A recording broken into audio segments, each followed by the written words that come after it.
The claws stopped mid-strike. 5 massive Lycans froze as fabric fell away, revealing the crescent moon birthmark blazing silver across her collarbone. The mark that had been mourned for 23 years. The mark that identified the Alpha's stolen daughter. The mark that meant the terrified girl they'd cornered in the alley wasn't prey, but royalty. Wait before the next revelation unfolds. If this mystery has already captivated you, let us know where you're following this story from. To ensure you don't miss unexpected claims, broken bonds, or awakenings under the moon, subscribe and stay close. Now, back to the scene. Sarah's breath came in ragged gasps as she pressed against the brick wall, her torn shirt clutched uselessly in her fists. The monsters, no, the Lycans, stared at her exposed shoulder with expressions that shifted from murderous rage to stunned disbelief in the space of a heartbeat. "Impossible," the largest one breathed. His eyes, which had been glowing amber with the promise of violence, now shimmered with something that looked dangerously close to reverence. She'd been running for 3 days, running from the apartment where her foster mother had finally sold her to clear a debt, running from the men who'd bought her like livestock, running until her legs gave out in this God's forsaken alley in a city she didn't know, where she'd stumbled into a territorial dispute between shifters who didn't take kindly to humans witnessing their business. "Kill me now," she'd said, because death seemed kinder than being dragged back, because exhaustion had stripped away her survival instinct, because 23 years of being unwanted had taught her that mercy sometimes wore the face of an ending. She hadn't expected them to hesitate. "Back away," a new voice commanded, and the 5 Lycans immediately retreated. A 6th figure emerged from the shadows, taller than the others, moving with predatory grace that made her prey instincts scream. Dark hair fell across eyes that burned like molten gold. Power rolled off him in waves that made her knees weak. Alpha? Every cell in her body recognized it, even though she didn't understand how. He stopped 3 feet away, his gaze locked on the mark she couldn't hide. "What's your name?" "Sarah." Her voice cracked. "Sarah Mitchell." Mitchell. He said it like a curse. "Foster family?" She nodded, confused by the sudden gentleness in his tone. "Your birth name," he pressed. "Do you know it? They told me I was abandoned, left at a hospital when I was 3 months old. No note, no name, nothing." The Alpha's jaw clenched. Behind him, one of the other Lycans made a sound like a wounded animal. "That's Commander Darius," the Alpha said, gesturing to a grizzled warrior whose face had gone pale. 23 years ago, his Luna, his mate and my mother, was taken from the pack nursery, stolen by hunters who broke through our defenses. We searched for years. We found—" He paused, and pain flickered across his features. "We found enough evidence to believe she was dead, killed for her pelt." Sarah's mind reeled. "You think I'm—" "That mark," Darius interrupted, his voice thick with emotion, "appears only on direct bloodline descendants of the Silver Moon Pack, only on those born to rule." His eyes glistened. "That mark belonged to Luna Serafina, daughter of Alpha Marcus Blackwood and his Luna Celeste, my stepdaughter, my mate's child from her first bonding." The alley spun. Sarah's back hit the wall as her legs finally gave out. The Alpha moved faster than thought, catching her before she crumpled to the filthy ground. His touch burned like fever, but she was too shocked to pull away. "Easy," he murmured. "I'm Kieran Blackwood. If what we suspect is true—" He swallowed hard. "If you're Serafina, then you're my half-sister. And you've been living among humans while your pack mourned you as dead." "This is insane," Sarah whispered. "I'm nobody. I'm just—" Her throat closed around the words. "Just unwanted. Just disposable. Just the girl nobody kept." You're bleeding. Kieran's fingers ghosted over her arm where one of the Lycans had caught her before they'd recognized the mark. Already, the shallow cuts were healing faster than they should, skin knitting together with inhuman speed. She stared at her arm, at the impossible regeneration, at the truth she'd spent years ignoring, the strength that never quite matched her malnourished frame, the senses that picked up sounds and scents others missed, the dreams of running on 4 legs through moonlit forests. The hunters must have suppressed your shifting somehow, Kieran said softly, kept you in human form so you'd never know what you were, then dumped you where we'd never think to look, in the human foster system. Why? The word tore out of her. Why take me? Why do this? Because our pack controls the largest territory in the eastern seaboard, Darius answered, moving closer with careful, unthreatening steps. Because weakening us meant profit for rogues and rival packs. Because killing you outright would have made you a martyr. But making you disappear, his voice broke, making you disappear destroyed your mother. She died from grief 6 months after you were taken. Stop! Sarah pressed her hands over her ears. Just stop! I can't. Kieran's arms came around her, and she should have fought, should have run, but God's help her, she was so tired of being alone. For 3 seconds, she let herself lean into the embrace of someone claiming to be her brother. Let herself imagine that she belonged somewhere. Then reality crashed back. I need to go, she pushed away from Kieran's warmth. The men who bought me, they're looking for me. They have connections. If they find me, no one will touch you. Kieran's voice dropped to a growl that vibrated in her chest. You're under pack protection now. Anyone who comes for you answers to me. You don't understand. I'm not worth. You're my sister, he cut her off. You're the lost Luna of the Silver Moon Pack. You're worth everything. The words hit like physical blows. Worth everything. No one had ever said that to her. No one had ever looked at her like she mattered. She wanted to believe so badly it hurt. Come home with us, Darius pleaded. Let us explain everything. Let us show you your mother's journals, your nursery. It's been preserved exactly as she left it. Let us prove who you are. Sarah looked at the 6 Lycans surrounding her, with expressions ranging from hope to desperation to protective fury. Looked at the mark on her shoulder that had branded her as special when she'd spent her whole life being told she was worthless. One night, she heard herself say, I'll listen for one night, but I'm not promising anything. The relief that flooded Kieran's face made him look younger, almost vulnerable. One night is enough. Thank you, Serafina. Sarah, she corrected automatically. Just Sarah. He nodded slowly. Just Sarah. For now. The Silver Moon Pack compound sat on 300 acres of forest an hour outside the city. Sarah watched the trees fly past through the SUV's tinted windows, her stomach churning with anxiety and something that might have been anticipation. Kieran drove in silence, occasionally glancing at her, like he was afraid she'd vanish if he looked away too long. In the backseat, Darius kept up a steady stream of information about pack structure, territory boundaries, and politics that went mostly over her head.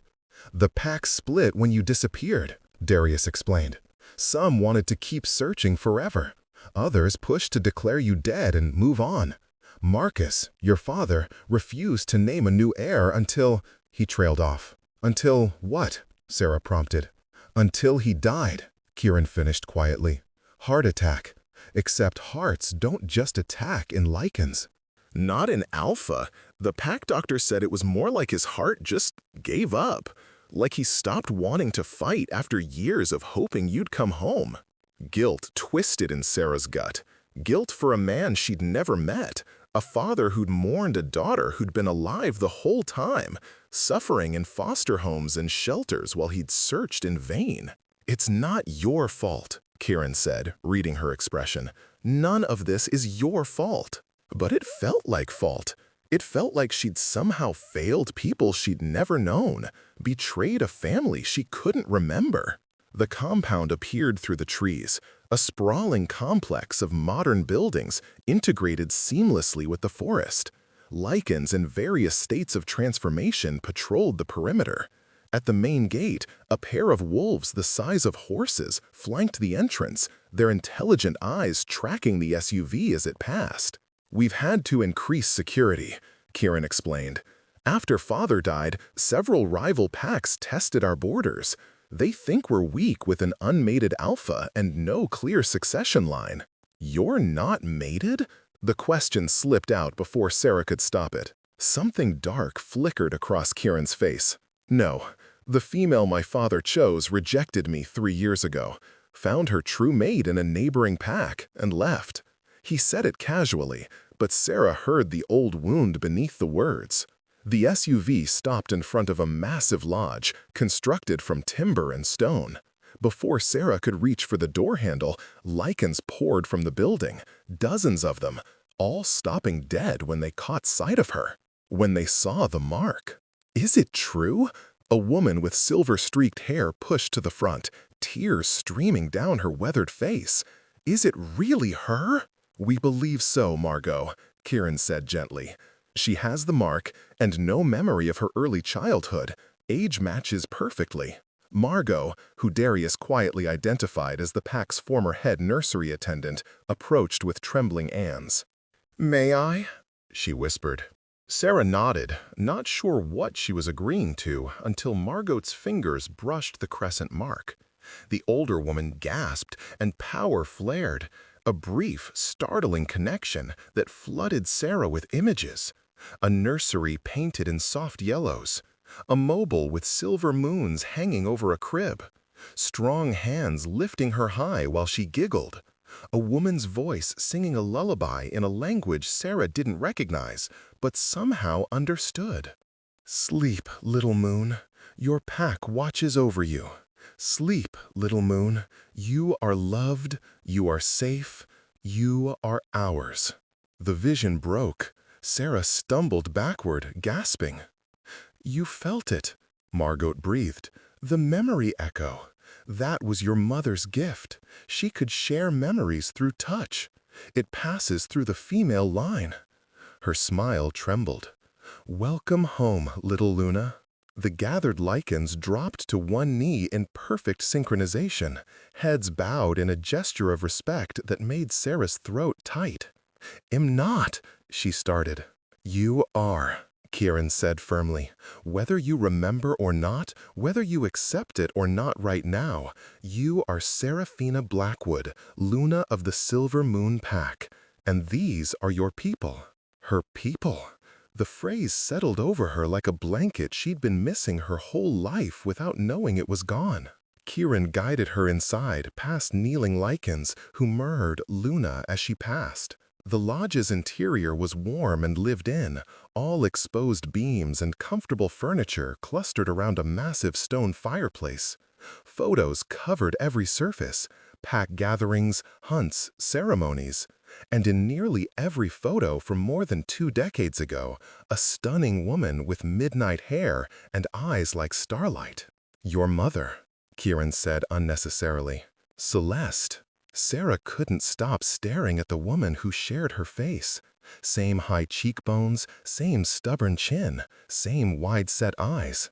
It was like looking at a future version of herself, one who'd been loved, protected, who'd grown up confident in her place in the world.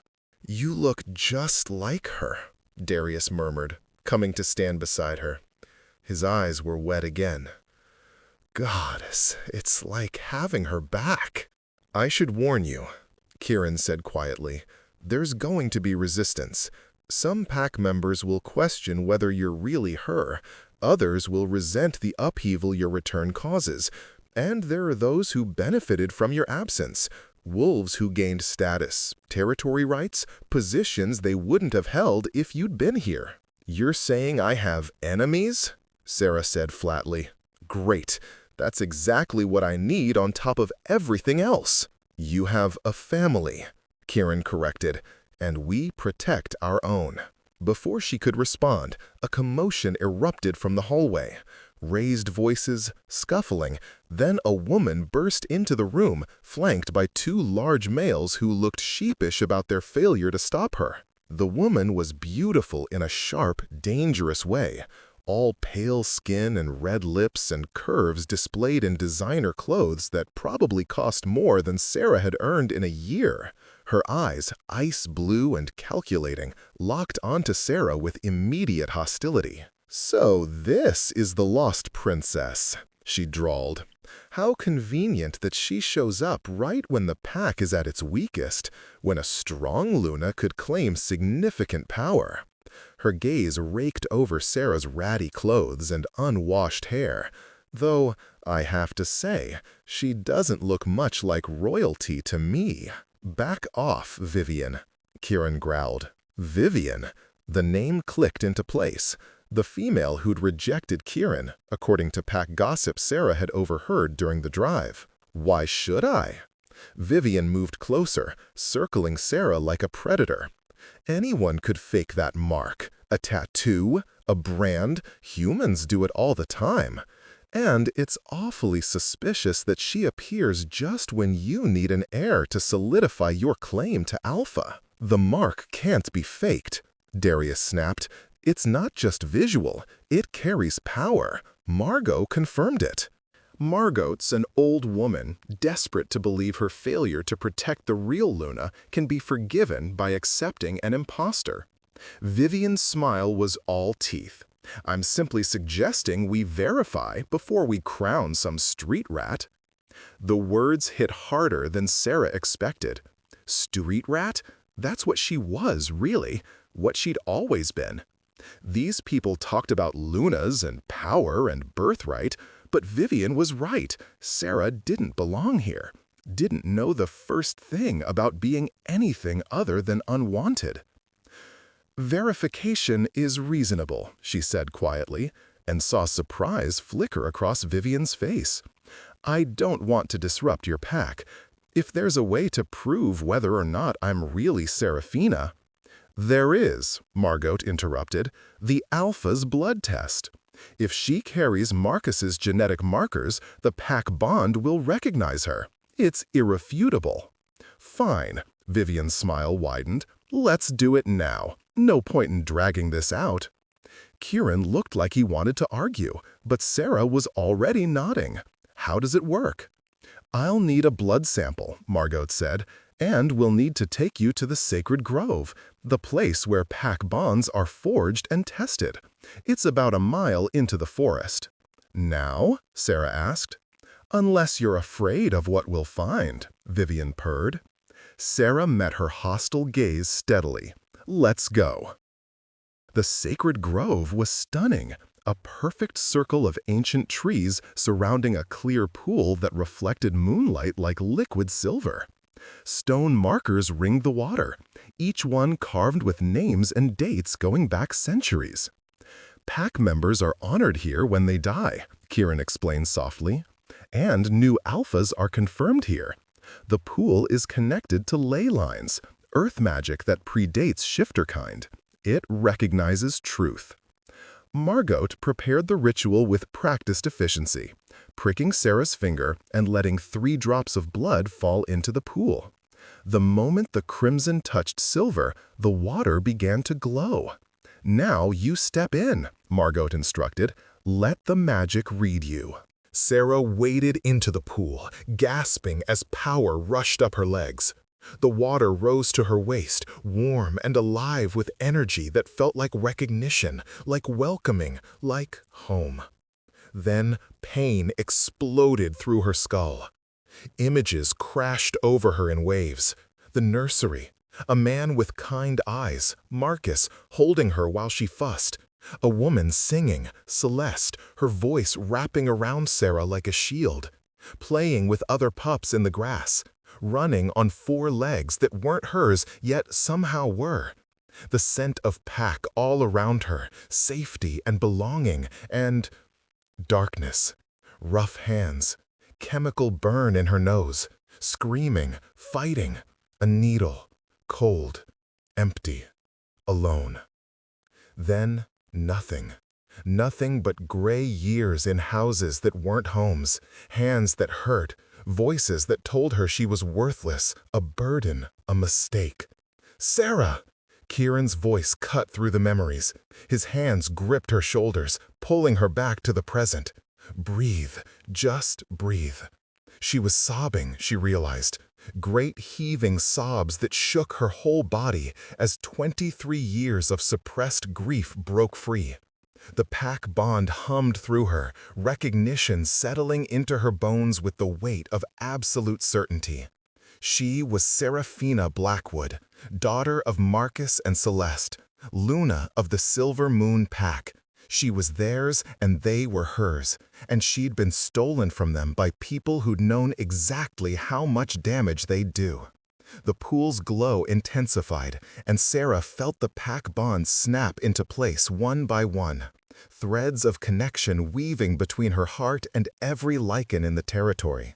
She gasped at the intimacy of it, the sudden awareness of dozens of souls all tied to hers. "It's confirmed," Margot said, her voice thick with emotion.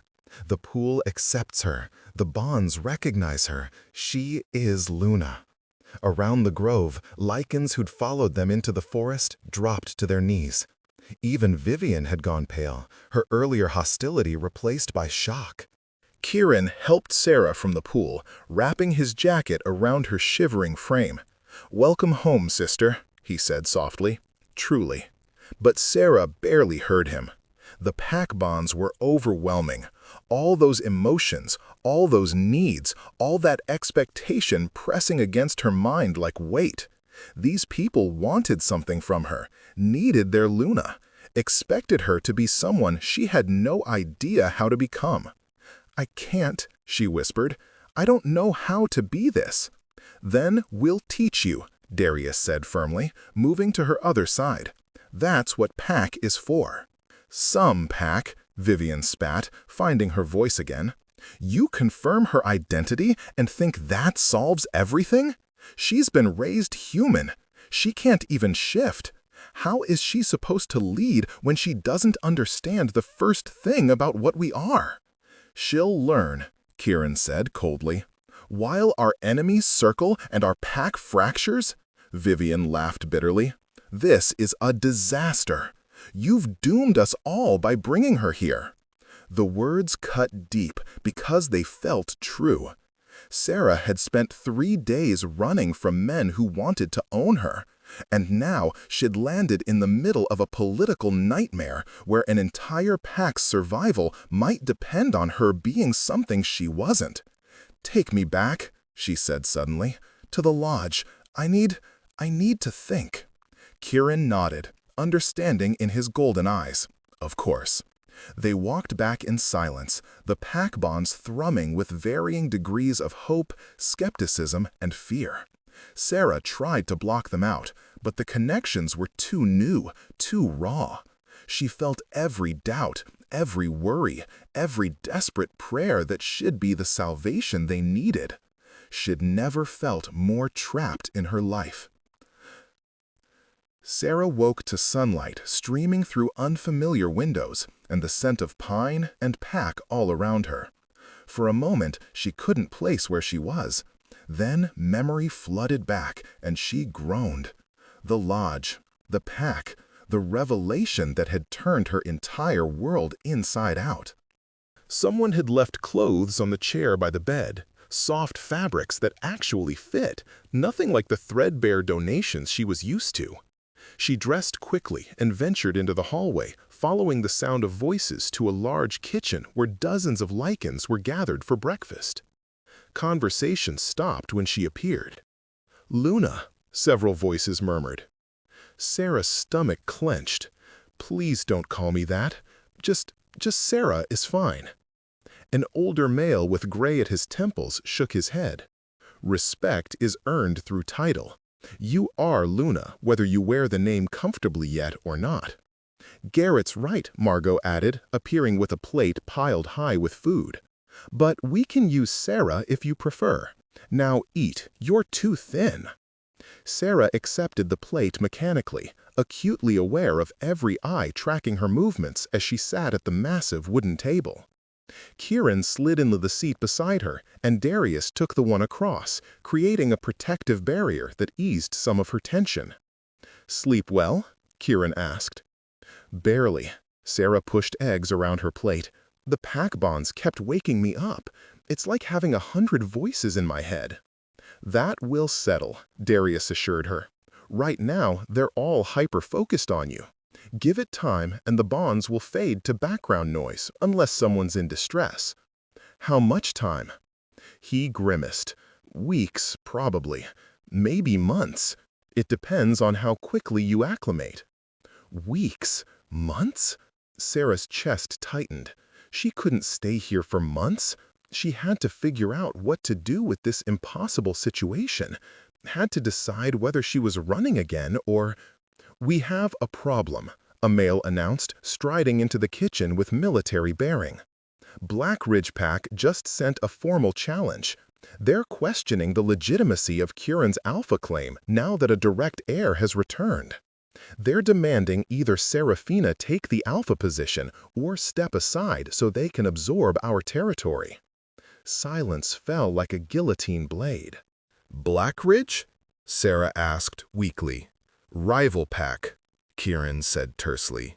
"They've wanted our territory for decades. Father kept them at bay, but since his death, they've been pushing boundaries, testing our defenses. And now, they're using me as an excuse?" Sarah finished. "Not your fault," Darius growled. But it felt like her fault. Felt like her existence had created a vulnerability these people couldn't afford. "What are my options?" Sarah asked. Kieran's jaw clenched. "Technically, as direct heir with stronger bloodline claim, you could challenge me for alpha position. Or we formally declare you Luna and me as your alpha partner. But that requires a mate bond, which we don't have because you're my sister. Or," he paused, "or you reject your position and leave Pack permanently, which would free Black Ridge to argue I'm the only viable leader."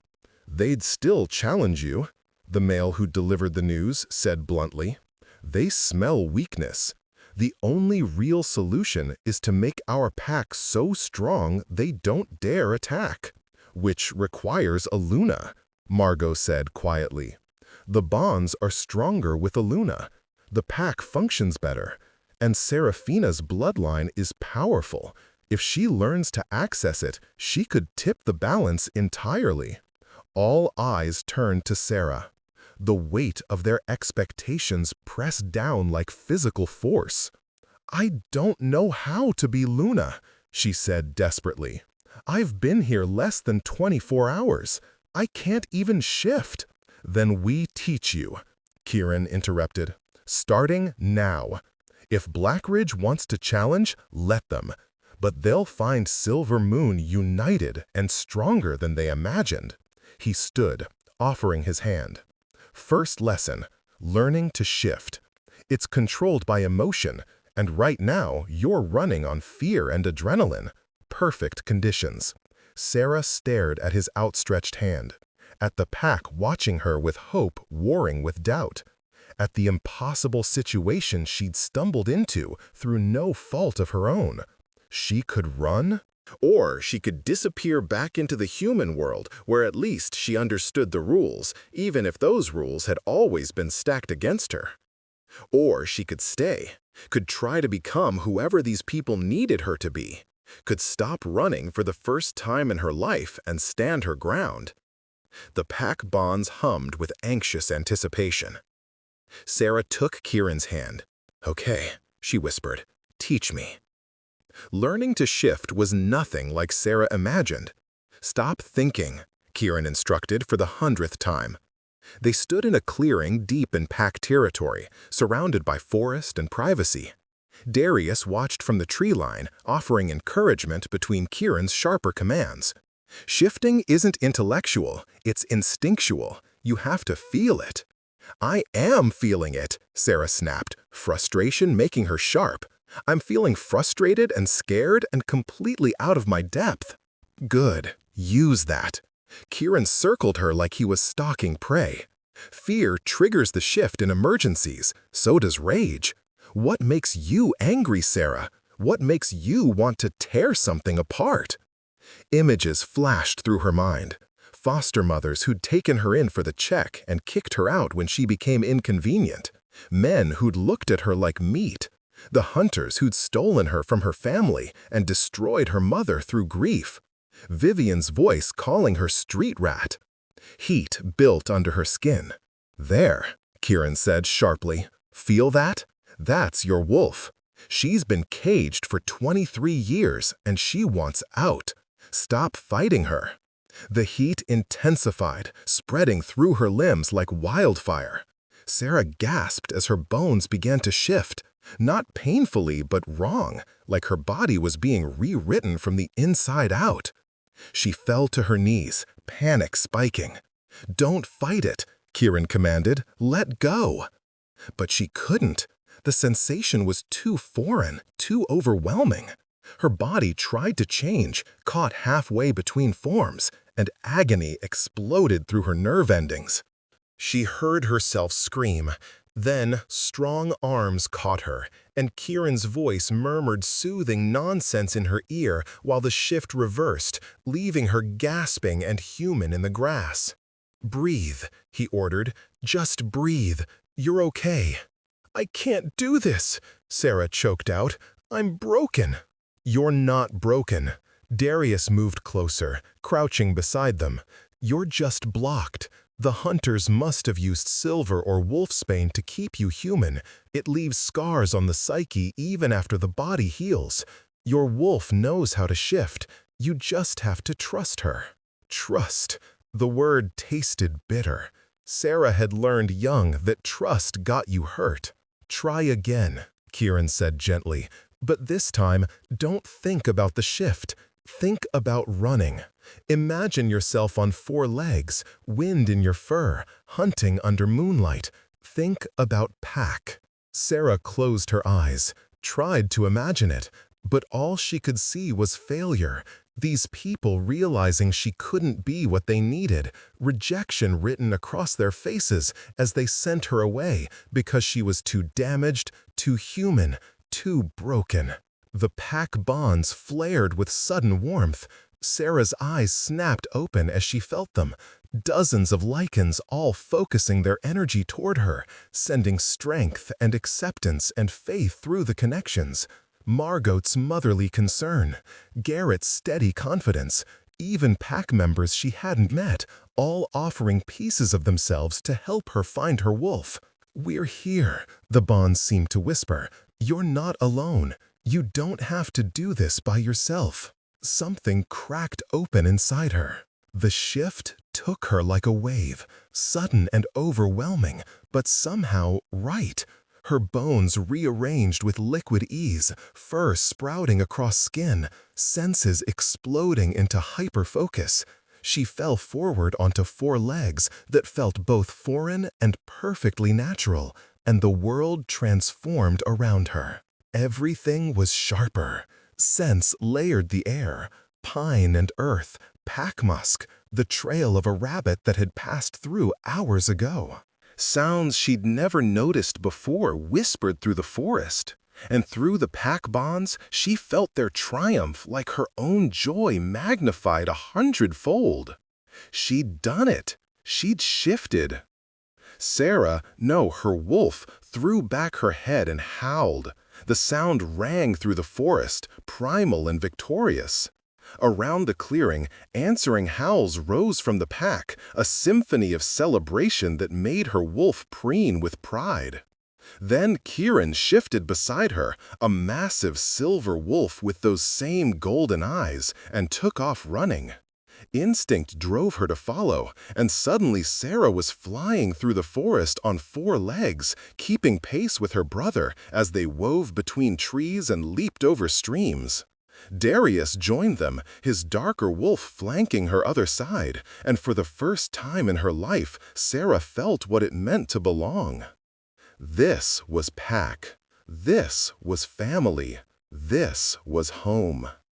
They ran until the sun touched the horizon, until Sarah's wolf was pleasantly exhausted and ready to rest.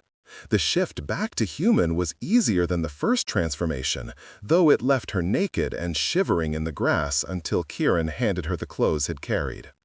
"You did it," he said, grinning wider than she'd seen since they'd met. "Goddess, Sarah, that was incredible. First-time shifts usually take weeks of practice." "The pack helped," Sarah said quietly, awareness of the bonds still humming contentedly in the back of her mind. "I felt them." "They'll always help," Darius said. "That's the gift of being Luna. You're never truly alone." Never alone. The concept felt strange and wonderful and terrifying all at once. "What now?" Sarah asked. Kieran's expression sobered. "Now we prepare. Blackridge will send representatives tomorrow for formal negotiations. They'll try to intimidate you, test your resolve, look for weakness. You need to show them strength." "I've been Luna for 48 hours, Sarah pointed out. "They're going to see right through any act I put on." "Then don't act." Kieran met her eyes steadily. "You survived foster care. You ran for 3 days from men who wanted to own you. You walked into a pack of hostile Lycans and demanded they kill you rather than let yourself be dragged back. That takes strength, Sarah. Real strength. The kind Blackridge won't expect." "He's right," Darius added. "You don't need to pretend to be someone you're not. You just need to show them who you really are, a survivor who refuses to break." Sarah wanted to believe them, but as they walked back to the lodge, anxiety coiled tighter in her gut. Tomorrow, she'd face her first test as Luna, and if she failed, the entire pack would pay the price. The Blackridge representatives arrived at noon with an arrogance that set Sarah's teeth on edge. 3 males and 1 female, all dressed in expensive clothes and wearing expressions that said they expected capitulation. "Alpha Kieran," the lead male said with mocking formality. "And you must be the lost princess. How delightful that you've returned just in time to watch your pack fall." "Alpha Marcus," Kieran greeted him coldly. "You're outside of protocol showing up unannounced." "Protocol?" Marcus laughed. "You want to talk protocol when you're harboring a female who can't even shift." His gaze raked over Sarah. "Yes, we heard about your pathetic display yesterday. 23 years human has left her weak, useless, hardly Luna material." Sarah felt the pack bonds flare with protective rage, but she forced herself to stay calm. Vivian's presence at the edge of the gathering room felt like vindication. This was exactly what she'd predicted. "I shifted yesterday," Sarah said evenly. "On my first attempt." "After how long? Hours of coaxing?" Marcus's smile was sharp. "A proper Luna shifts on instinct, controls her wolf flawlessly. You're a liability." "And you're threatened," Sarah replied, surprising herself. "Otherwise, you wouldn't be here trying to undermine me before I've had a chance to find my footing." Something flickered in Marcus's eyes. Respect, maybe, or recalculation. "We're offering a merger," he said, changing tactics. "Blackridge absorbs Silver Moon. Your pack members receive positions in our hierarchy. Kieran steps down as Alpha. And you," he paused, "you can either accept a minor advisory role or leave pack life entirely. We're not unreasonable." "You're asking us to surrender," Darius growled. "I'm offering a lifeline," Marcus corrected, "because the alternative is challenge combat, which you'll lose. An unmated Alpha and a human-raised Luna against my pack's full strength, the outcome is inevitable." Kieran's hands clenched into fists, but before he could respond, Sarah spoke. "What if we prove you wrong?" The words came out steadier than she felt.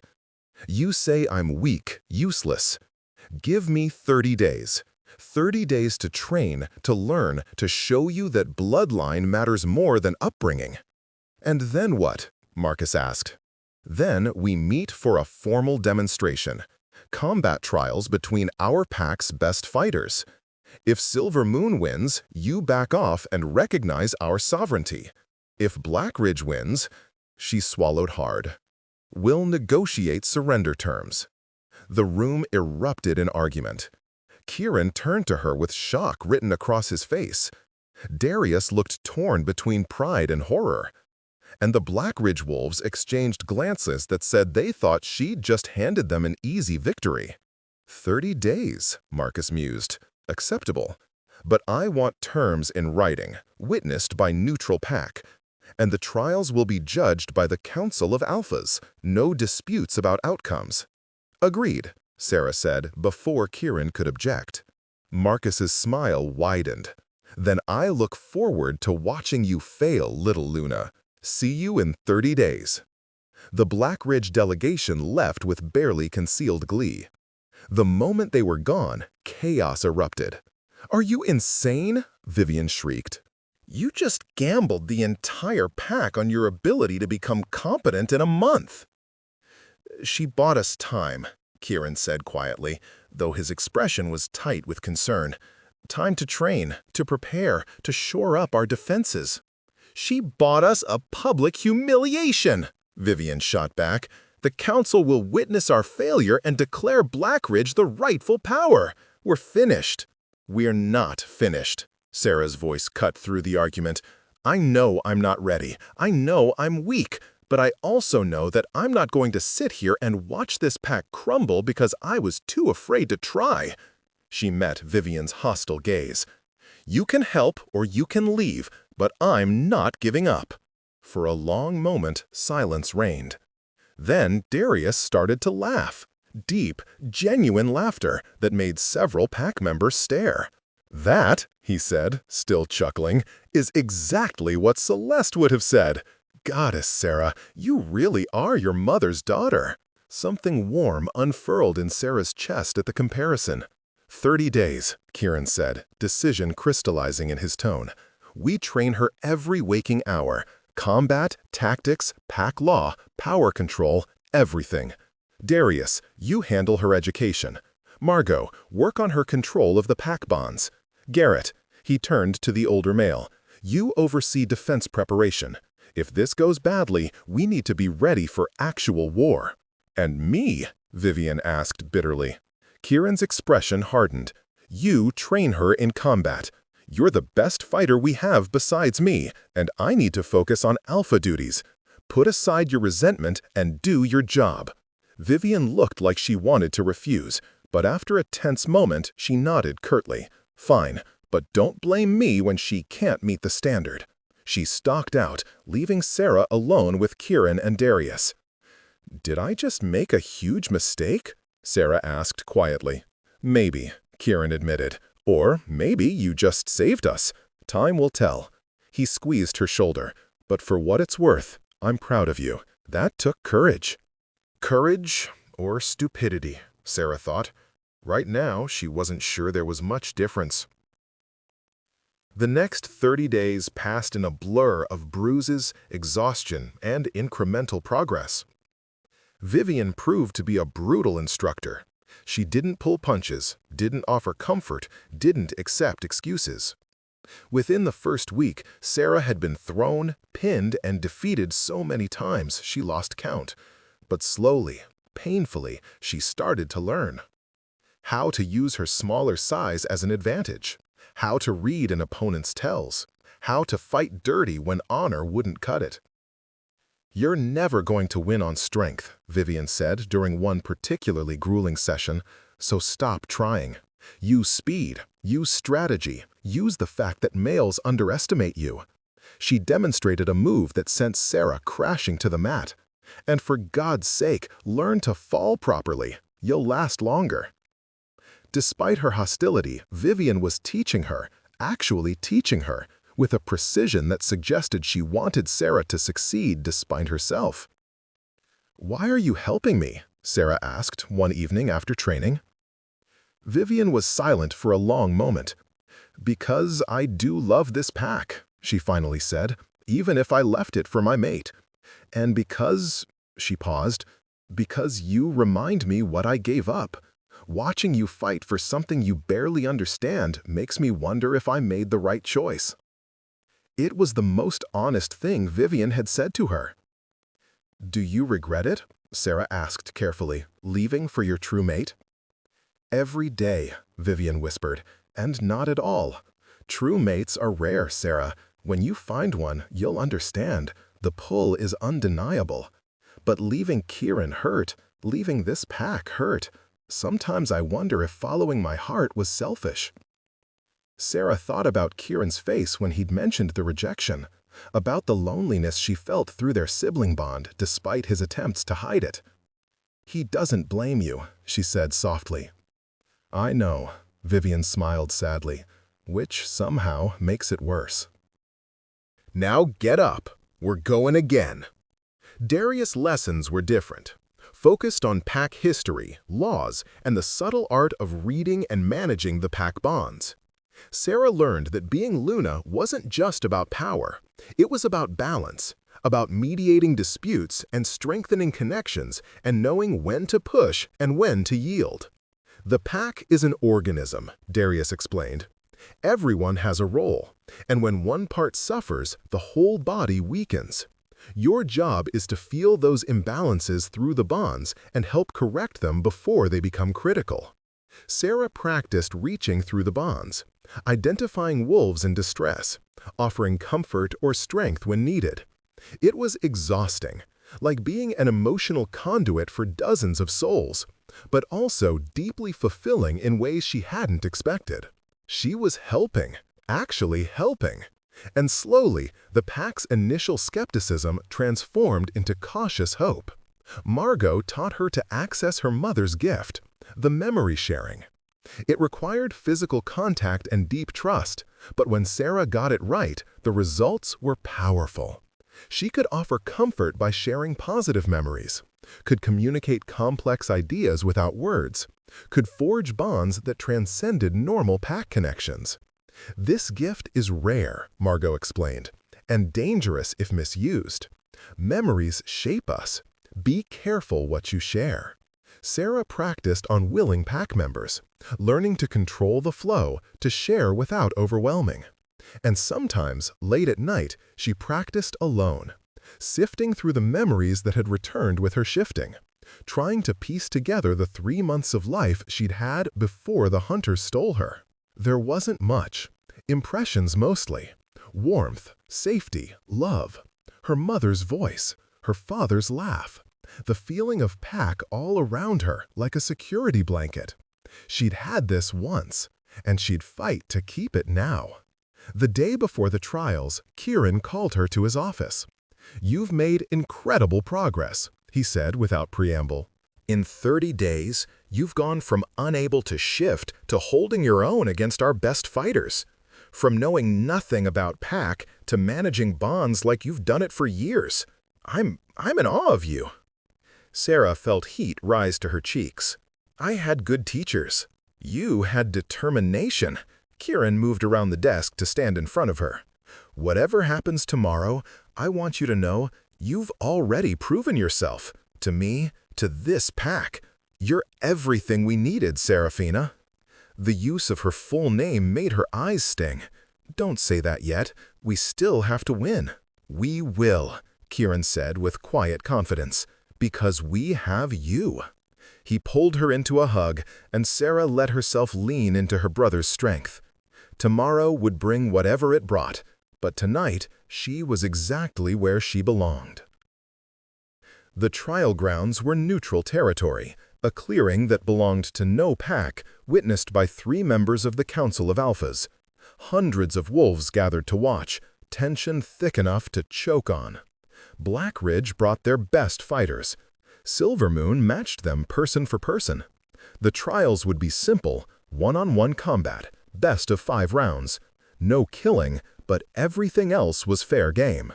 Sarah wasn't fighting. She'd argued for it, but Kieran and Darius had been firm. She was too valuable to risk, And proving herself wasn't about combat prowess anyway. Her job was to lead, to project strength and confidence and show the gathered packs that Silver Moon had a Luna worth following. The first 3 rounds split evenly, 1 win for each pack, 1 draw, which meant everything came down to the final 2 matches. Vivian stepped forward for Silver Moon's 4th fighter. Across from her, Blackridge sent their champion, a massive male named Eric who'd earned his reputation through brutal efficiency. "This should be good," Marcus murmured from Blackridge's side of the field. "Eric hasn't lost in 3 years." The fight began. Eric was fast for his size, powerful, tactical. But Vivian was better. She moved like water, flowing around his attacks, landing strikes that accumulated damage even when they didn't immediately drop him. Sarah watched with pride as Vivian used every technique she drilled into Sarah over the past month: misdirection, speed, exploiting openings the instant they appeared. 20 minutes in, Eric made a mistake. Overextended on a lunge that Vivian sidestepped, leaving his right side exposed for a fraction of a second. Vivian didn't hesitate. Her strike was precise, calculated, not to injure permanently, but to disable. Eric dropped with a roar, his shoulder dislocated. The council declared Vivian the winner. Silver Moon erupted in cheers.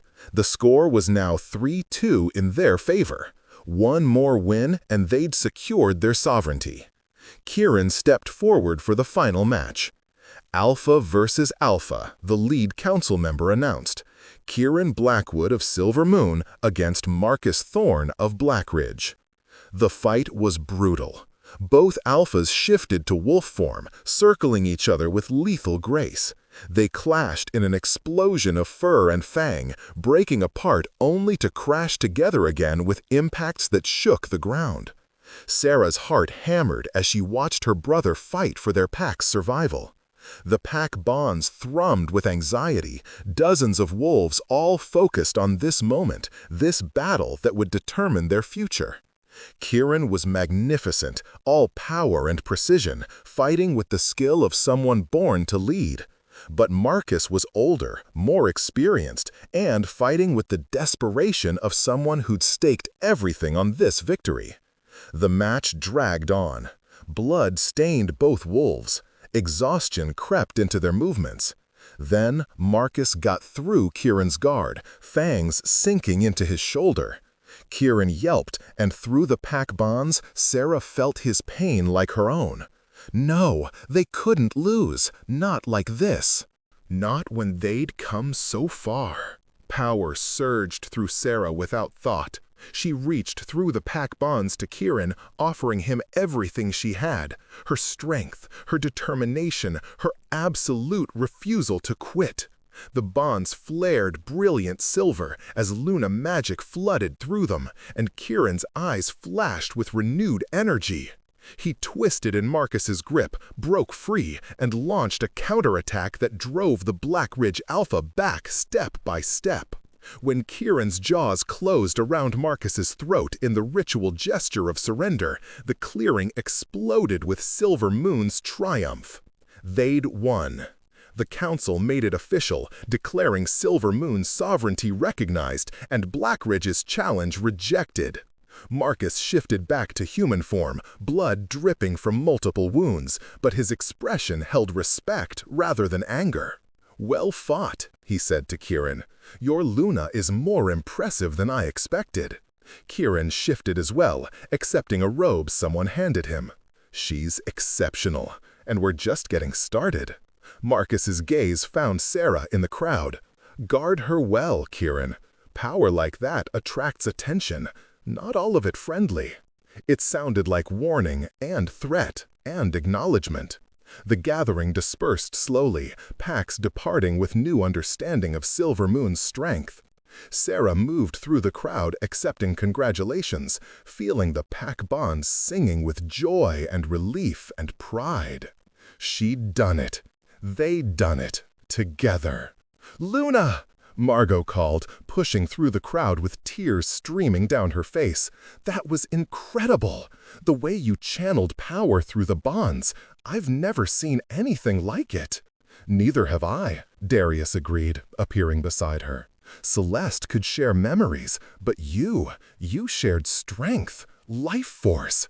That's beyond rare. That's legendary. Sarah barely processed the words. She was too busy watching Kieran, making sure through the bonds that his injuries weren't serious, that he was okay.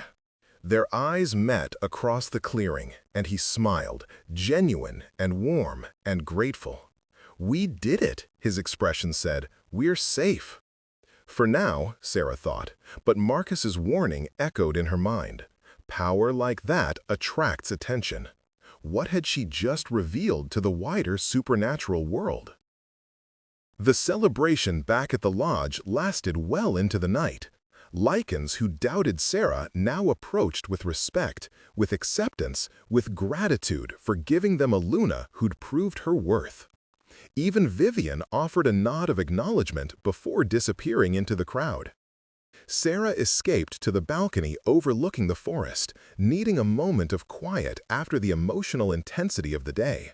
The pack bonds hummed contentedly, satisfied, happy, safe. "You're allowed to celebrate too, you know," Kieran said, joining her at the railing. His shoulder was bandaged but healing fast. "This victory is as much yours as mine." "I keep waiting for it to feel real," Sarah admitted.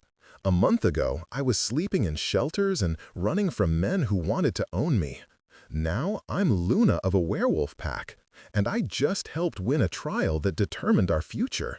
It's surreal." "Welcome to pack life," Kieran said with a wry smile. "It's never boring." They stood in companionable silence, watching moonlight filter through the trees. Through the bonds, Sarah felt the pack settling in for the night, contentment wrapping around them like a blanket. "Do you ever think about what would have happened if those Lycans hadn't found me in that alley?" Sarah asked. "If I'd just stayed lost?" "Every day," Kieran admitted. "But I'm grateful they did. Grateful you came home." He turned to face her.